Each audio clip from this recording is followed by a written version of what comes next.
So you were the last one to see Rose according to the reports. Was this your first time ever meeting her, or have you two known each other for a while? This police officer was more collected than the others, and looked quite a bit older. It was the first time I've met her. She looked a bit familiar, but that was all. I'm guessing you want the story too. I felt worn out, done with answering questions and telling stories.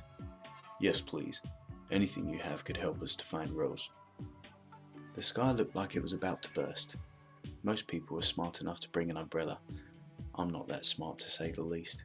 Apparently, neither was Rose. She was pretty and definitely my type. Black hair, tan skin, with blue eyes that reflected everything. She didn't have a coat or an umbrella. At least I had brought a coat, so I managed to get the confidence to go and try and flirt. She was more than welcoming.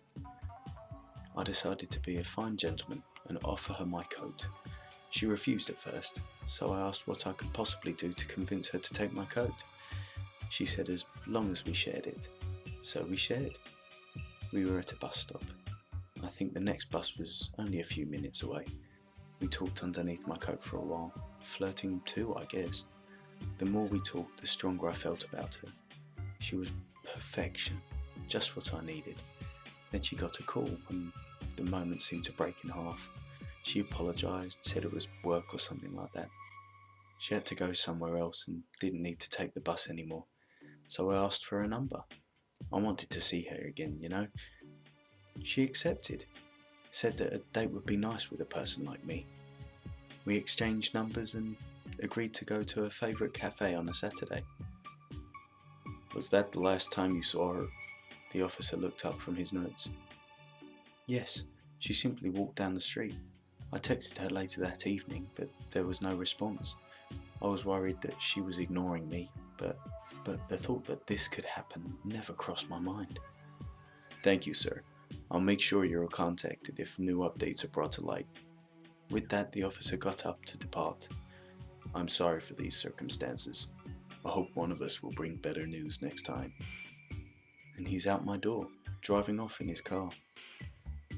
That poor police officer. So hopeful, even though he knows that there isn't a chance in hell that there is a good ending. I'm happy that I can promise that there isn't one. God, Rose was perfect. She was my type through and through. Her screams, her dark blood. God, the way her hair became even darker when soaked with that blood. She never did see that knife coming. She thought that I was a fine gentleman, offering my coat, flirting softly with her, asking for her number, then offering to walk in the rain with her. So why do I tell you this confession? This telling of my stories? Because you can't catch me. Have fun trying.